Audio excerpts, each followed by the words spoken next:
Anita was a quiet and humble girl. She went to a well-known school in the middle of a big, busy city in Africa. She lived with her grandmother in a small house far from the city. Every morning, Anita rode her old bicycle to school. Her books were packed neatly in a worn-out backpack. While other students arrived in shiny cars, Anita's bicycle made her the target of cruel jokes. In her class, there was a girl named Jessica. Jessica was loud and bold. She always bragged about being the daughter of a very rich man. Her father's name was known everywhere in the city, and Jessica never missed a chance to talk about it.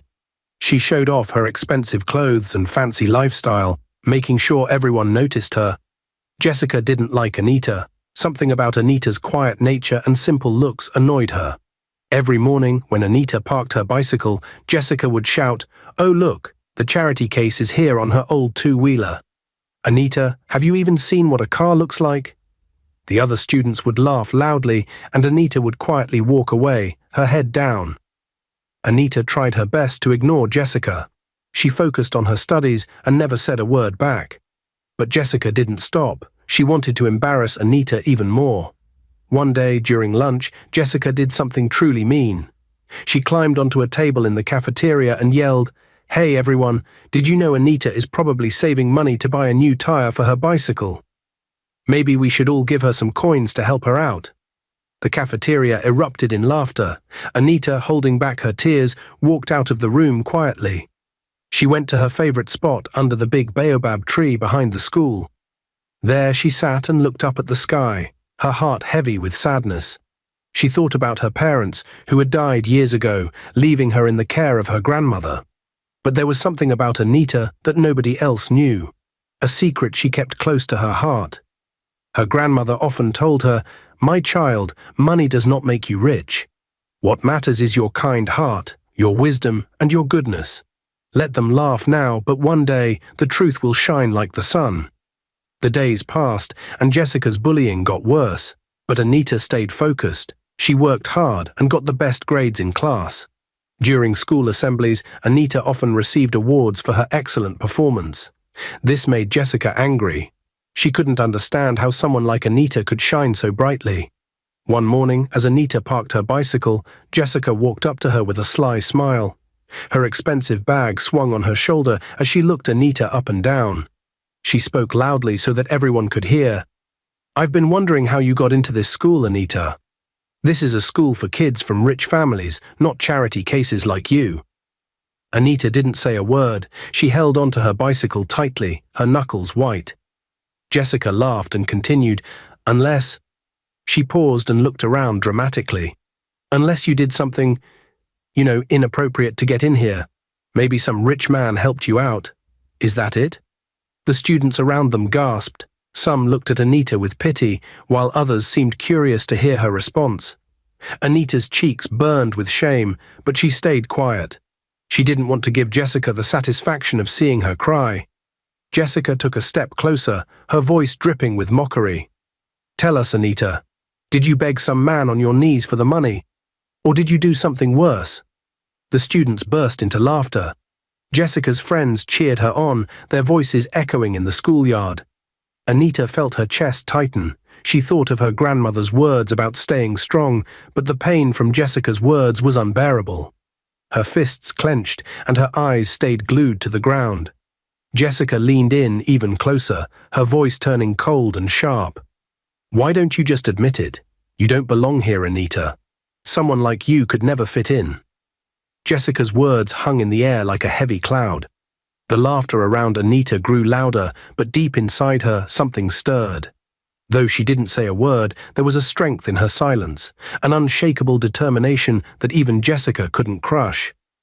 One sunny morning, Jessica arrived at school in a shiny black car, just as she always did. She stepped out of the car, her designer bag slung over her shoulder and her head held high, as if she owned the world. The car didn't speed off immediately. The driver, an older man with a grey beard and gold-rimmed glasses, leaned out of the window and said, "Make sure you call me later, my dear." His voice was smooth, but carried a tone that made Anita, who had been parking her bicycle nearby, freeze in her tracks. Jessica turned and smiled at the man, waving her perfectly manicured hand.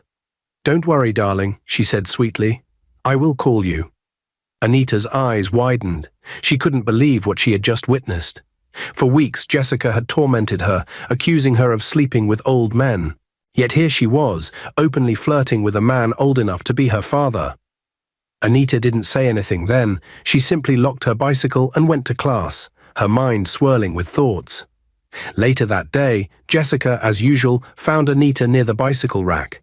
She smirked, her loud voice drawing attention from nearby students. Oh look, it's the charity case again with her dusty, rusty old bicycle. Tell me, Anita, are you still saving up for that new tire? Or did you finally find a man to sponsor you? The students nearby laughed, as always, feeding off Jessica's energy. Anita clenched her fists, feeling her blood boil. She had been silent for too long, but not today. She turned to face Jessica, her voice steady and loud enough for everyone to hear. You have the nerve to stand here and accuse me of sleeping with men for money, Jessica, Anita began, her words sharp like a blade. But it's funny, because that's exactly what you do. I saw the old man who dropped you off this morning. Your sugar daddy. Isn't he the one funding your so-called rich lifestyle? The laughter around them stopped immediately. Jessica's smirk disappeared, replaced by shock and anger. What are you talking about? She stammered, trying to maintain her composure. You don't know what you're saying, Anita. Oh, I know exactly what I'm saying, Anita shot back, her voice growing bolder. You walk around here, calling me dirty and poor, but at least I don't sell myself to old men to buy designer bags and shoes. You're the real disgrace, Jessica, a dull-brained, foolish and classless girl who has nothing to offer except her body. The crowd gasped. Jessica's face turned red with embarrassment and rage. She tried to retaliate, her voice trembling. At least I have money, Anita. I use my money to look good, unlike you, a dirty girl with her dusty bicycle. You're nothing but a loser. Anita laughed bitterly, shaking her head. Your so-called money, it's not even yours. You claim to be a billionaire's daughter, but I know the truth. Your parents are poor, Jessica. You're just a liar pretending to be what you're not. One day, the truth will come out, and you'll be exposed for who you really are. The students around them whispered to one another, some staring at Jessica with wide eyes. Jessica's fists tightened at her sides, her lips trembling as she struggled to come up with a response. You don't know anything about me, she hissed, her voice low. Oh, I know enough, Anita replied calmly. And let me tell you something else, Jessica. I will never ever do what you do for money. I may have a dusty bicycle, but I still have my dignity. You can laugh all you want, but I'm proud of who I am. You are nothing but a fake. Jessica couldn't take it anymore. She turned on her heel and stormed off, her face burning with shame. The students who had gathered watched her leave, their laughter now replaced with murmurs of disbelief. For the first time, Jessica had been defeated, and Anita's words hung in the air like a heavy storm cloud. As Anita turned back to her bicycle, she felt a strange sense of relief. She had finally stood up for herself, and though Jessica's words had hurt her in the past, Anita knew she was stronger now. She wiped her hands on her faded skirt, mounted her trusty bicycle, and rode off with her head held high, leaving the crowd behind. Jessica sat on the edge of her pink plush bed in her lavishly decorated room. Her phone was pressed tightly to her ear, and tears threatened to spill from her eyes. She was on a call with Sylvester, her ex-boyfriend, a tall, handsome, and wealthy young man who had been the envy of many girls in school. Sylvester had everything, good looks, money, and charm, and Jessica had always flaunted him like a trophy. Sylvester, please, Jessica begged, her voice shaking. I'm sorry, I've changed. I don't see the sugar daddy anymore. I swear, please take me back. I miss you. I miss us. But Sylvester wasn't moved. On the other end of the line, his voice was cold and firm. Jessica, I'm done with you, he said. I gave you too many chances, and you kept proving that you can't be trusted. I'm tired of your lies, your games, and your lifestyle. I deserve better than this. Jessica's chest tightened as she gripped the phone harder.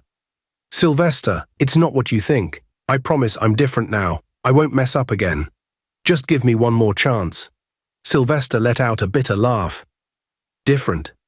Jessica, you've said that before, but the truth is, you'll never change. One man is never enough for you. You're always chasing the next flashy thing. I'm done, Jessica. Don't call me again. Before she could reply, the call ended. The harsh sound of the disconnect tone rang in her ears. Jessica stared at the phone in disbelief, her hands trembling. Sylvester, the one boy who had truly cared for her, was gone. He was done with her. Jessica threw the phone onto the bed and screamed in frustration. Her tears finally spilled over, streaking her perfectly made-up face. For a moment, she sat there, broken and defeated. She had always thought Sylvester would never leave her, no matter what. But now he had. And worse, he had done so with no sign of regret. She stood up and began pacing the room, her anger replacing her sadness. So what if Sylvester is gone? She said to herself, her voice loud and defiant. I don't need him. I don't need any man to dictate my life.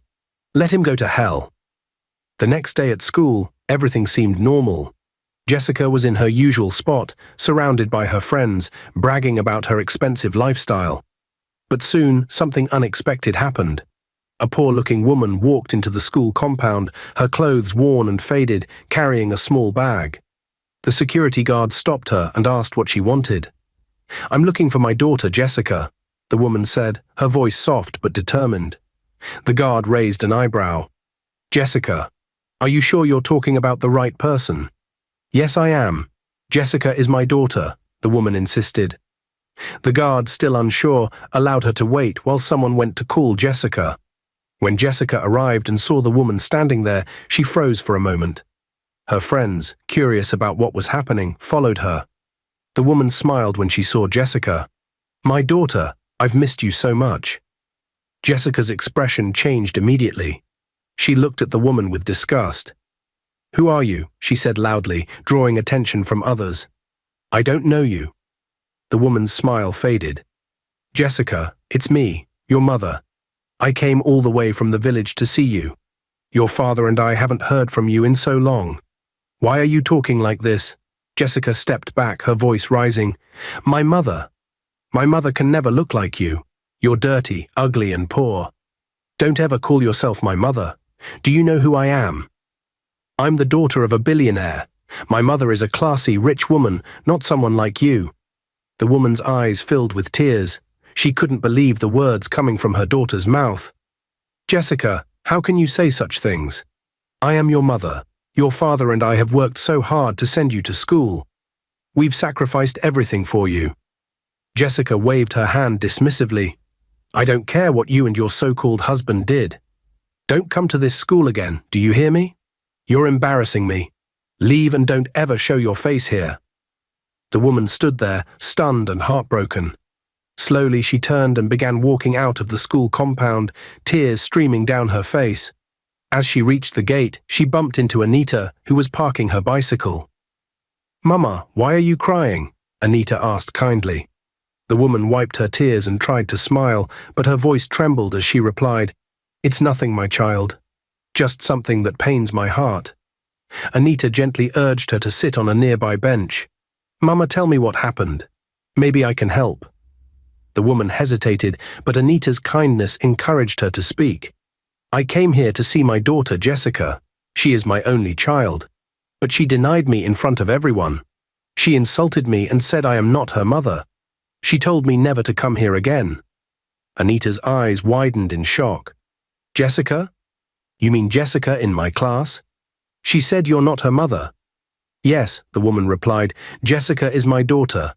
My husband and I are poor farmers in the village.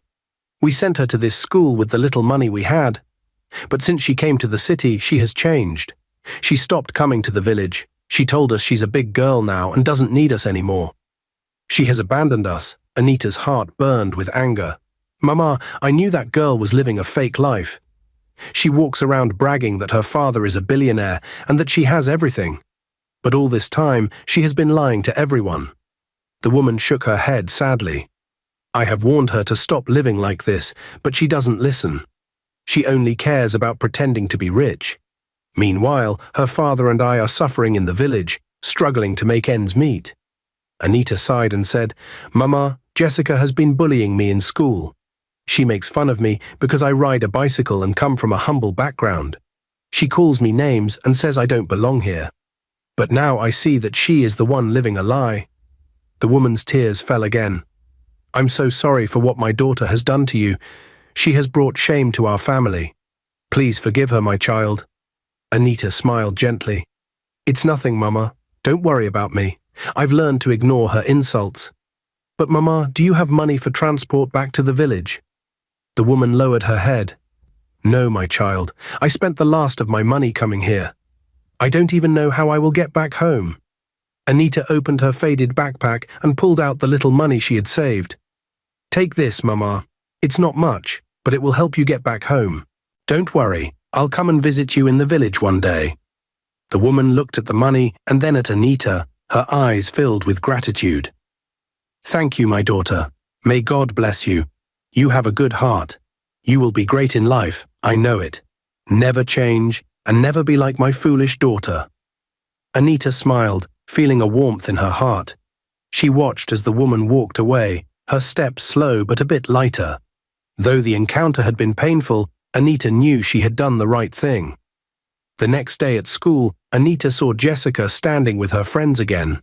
They were laughing loudly, as though nothing had happened. But Anita couldn't hold back this time. She walked straight to Jessica and spoke, her voice cutting through the noise. Jessica, you must be very bold to walk around here as if nothing happened, Anita said. After what you did to your own mother yesterday, you still have the nerve to stand here and act like a queen. Jessica stopped laughing and turned to Anita, her tone dismissive. What are you talking about? And why are you even talking to me? Go mind your business and focus on your little bicycle. Anita's voice rose and a crowd began to form around them. Don't play dumb, Jessica. Your mother came all the way from the village to see you, and instead of welcoming her, you insulted her. You denied her in front of everyone and called her names. Your own mother, the same woman who worked hard to pay your school fees when you had nothing. You are an ungrateful child, Jessica. Jessica's friends looked at her, whispering among themselves, but Jessica pretended not to care. Anita, you don't know what you're talking about. Whatever happens between me and that poor, ugly woman is none of your concern. Go back to your dusty bicycle and stop interfering in my life. Anita refused to back down. None of my concern? After all the times you bullied me and insulted me. Jessica, let me tell you something. At least I have the decency to appreciate what I have. I might not have much, but I'm not living a lie like you. You walk around pretending to be the daughter of a billionaire, but you're nothing but a liar and a disgrace. You have no respect for the people who gave everything to make you who you are today. Jessica's face hardened, but she tried to laugh it off. Anita, say whatever you want. At the end of the day, I'm still better than you. Look at me. I wear designer clothes, I live in a big house, and I have a better life than you'll ever have. Anita laughed sharply. Better than me? Jessica, let me tell you what better means. Better means having a good heart, showing respect, and being grateful. All the designer clothes in the world can't hide the fact that you are selfish, foolish, and classless. You think your lies make you better than me. Deep down, even you know that's not true. Jessica's voice grew cold. Anita, I've told you to mind your business. You don't know me, and you don't know what I've been through. So stop acting like you're better than me. Anita didn't back down. You're right, Jessica. I don't know you, but I know your mother. I spoke to her yesterday after you sent her away in tears. She told me everything, how she and your father worked hard in the village to send you to school, how they sacrificed so much for you, and how you abandoned them because you think you're too big now. Do you know what she said to me before she left? She prayed for me. She said I have a good heart and that I will be great in life. Something you'll never have as long as you keep living this way. Jessica's friends gasped and the crowd began to murmur. Jessica's voice wavered, but she tried to sound confident. Just because my mother talked to you doesn't mean you know me. You don't understand my life, Anita. So keep your opinions to yourself. Anita shook her head. It's not about understanding your life, Jessica. It's about knowing right from wrong. What you did to your mother was wrong, and deep down, you know it. But don't worry. One day, your lies will catch up to you. And when that happens, don't expect anyone to feel sorry for you. Jessica didn't know how to respond. Her friends stared at her, waiting for her to say something, but she couldn't find the words. Finally, she turned and walked away, leaving the crowd behind. As Anita headed back to her bicycle, the students around her began to whisper. For the first time, Jessica's reputation was crumbling, and Anita's strength and honesty were shining through. Anita felt a mix of emotions, relief for standing up for herself and sadness for the woman who had been hurt by her own child. Anita arrived home after a long, tiring day at school. She called out, "Grandma, I'm back." But there was no response. She dropped her bag and walked to the small bedroom, only to find her grandmother lying on the bed, breathing heavily. "Grandma, what's wrong?" Anita asked, her voice shaking. She quickly ran to her side, but her grandmother was too weak to answer. Without wasting time, Anita borrowed a neighbor's wheelbarrow and gently placed her grandmother inside. She rushed her to the nearest hospital, her heart pounding with fear. At the hospital, the doctor checked her grandmother and said she needed to rest. Anita sat by the bed, holding her grandmother's hand. "Grandma, please don't scare me like this. You'll be fine, right?" Anita said, her voice trembling. Her grandmother opened her eyes slowly and looked at Anita. "Anita, my child, I have something to tell you," she said weakly. "What is it, Grandma?" Anita asked, her heart heavy with worry. Her grandmother hesitated, tears forming in her eyes. "It's something I should have told you a long time ago. I've carried this secret for years, and I can't keep it anymore." Anita's chest tightened. "Grandma, what are you talking about? Please tell me." Her grandmother sighed deeply. "Anita, I'm not your real grandmother." Anita froze. She thought she had heard wrong. "What do you mean? Grandma, what are you saying?" Her grandmother's voice broke as she continued, "I'm not your biological grandmother, Anita. And I lied to you. Your parents didn't die in a ghastly accident like I told you. The truth is, I stole you." Anita's eyes widened in shock. "What? You stole me? Grandma, this can't be true." Tears streamed down her grandmother's face. "It's true, my child. Many years ago, I was working at a hospital as a cleaner. One night, a teenage girl gave birth to a baby, a beautiful baby girl. But she was scared and crying because she didn't know how to take care of you. I felt pity for her, but I was also desperate. I had just lost my own daughter and I was broken. So, I took you." Anita's hands began to shake. "Grandma, you're saying I'm not your granddaughter, that I don't belong to you?" Her grandmother nodded, her voice barely a whisper. "You were only a week old. I raised you as my own because I loved you. But now I know it was wrong. I stole you from your real mother, and I never even found out where she went after that."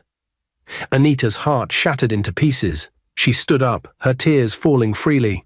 "Grandma, how could you do this? How could you lie to me all these years? You told me my parents died. You made me believe you were all I had." Her grandmother sobbed. "I'm so sorry, Anita. I didn't want to hurt you. I didn't want you to feel abandoned. I thought I was giving you a better life."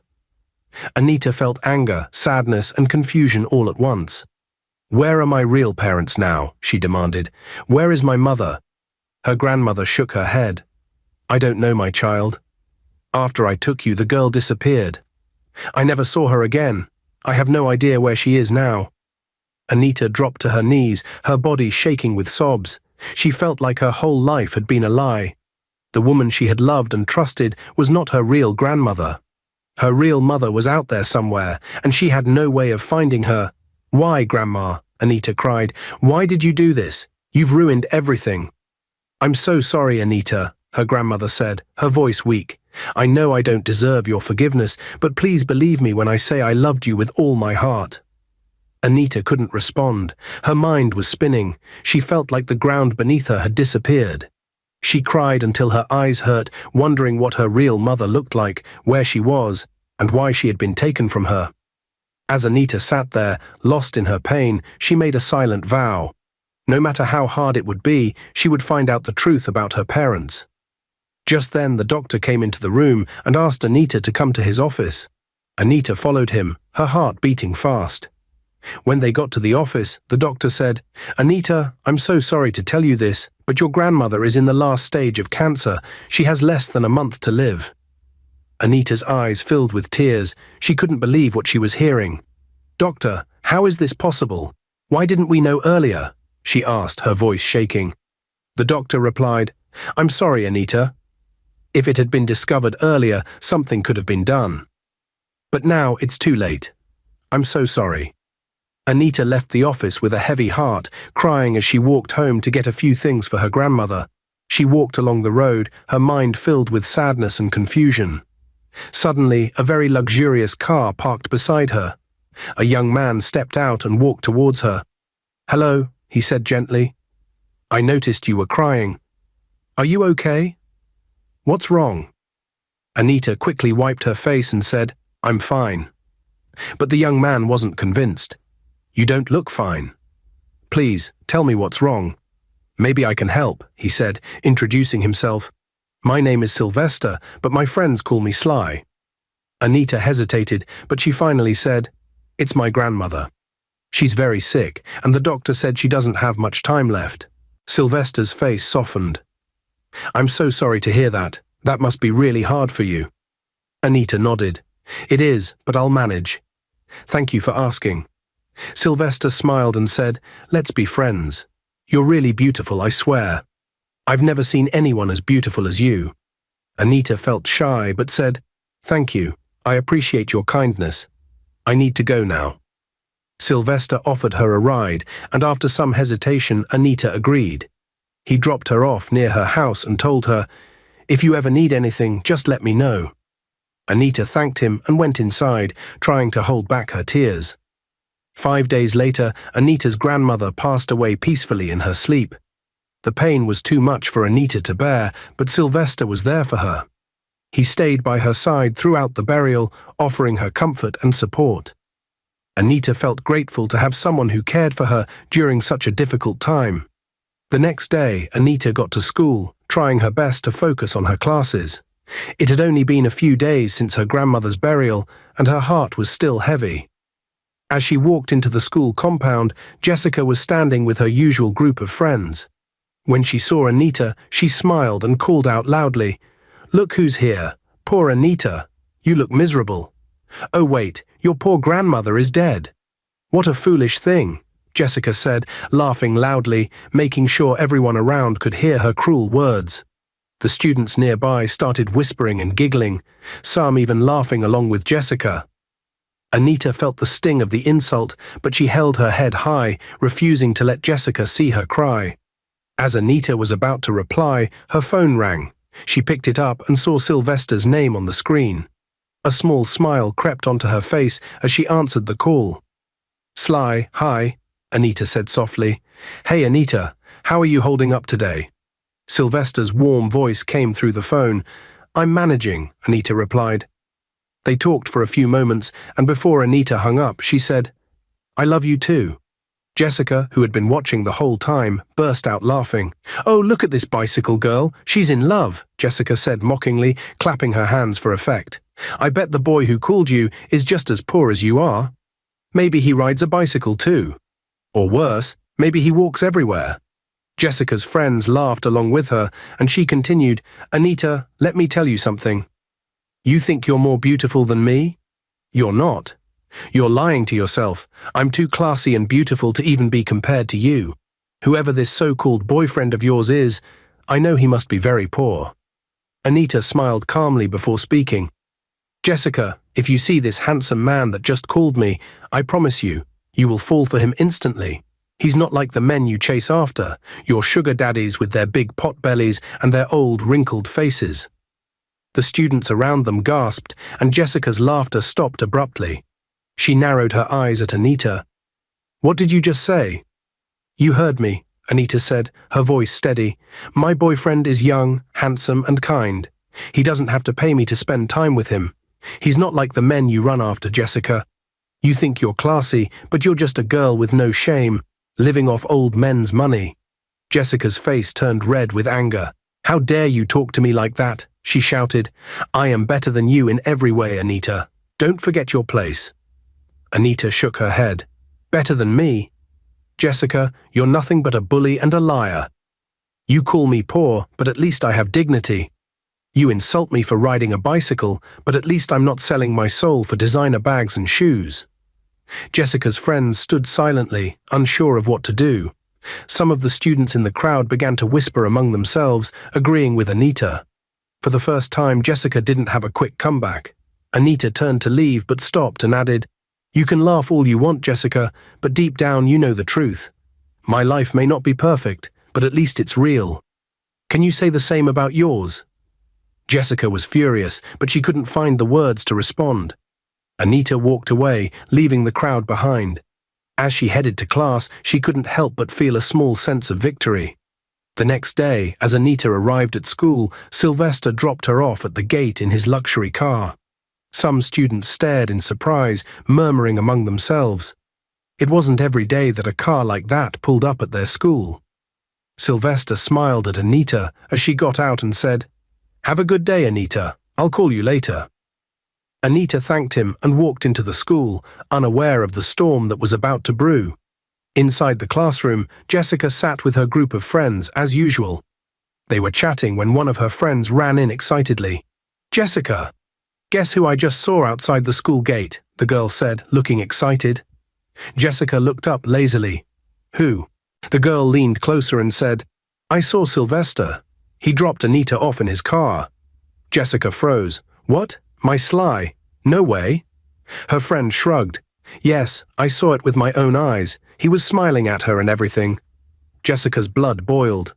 "Are you sure about what you're saying? Sylvester dropped Anita, that bicycle girl." Her friend nodded. "Yes, but does it really matter? He's your ex, Jessica. You two broke up a long time ago." Jessica slammed her hand on the desk. "How dare you say that? I still love him. He's mine and we'll get back together. Anita has no right to go near him." Jessica's friend stepped back, startled. "But Jessica, you and Sylvester are not together anymore. Why are you so worked up?" Jessica stood up angrily, ignoring her friend. "You don't understand anything. I'm going to teach Anita a lesson she'll never forget." She stormed out of the class, heading straight for Anita. Anita was sitting quietly in the schoolyard, relaxing under a tree, when Jessica marched up to her, her voice loud and full of anger. "You shameless boyfriend snatcher," Jessica shouted. "How dare you go after Sylvester? He's my boyfriend." Anita looked up, confused. "What are you talking about, Jessica? Sylvester is your boyfriend. Since when?" Jessica crossed her arms. "Since forever. We've been together for years. And now you think you can steal him from me? Let me tell you, Anita, you're nothing but a poor little girl riding your bicycle. You don't deserve someone like him." Anita stood up, her confusion turning to frustration. "Jessica, I don't know what you're talking about. Sylvester has never mentioned you to me.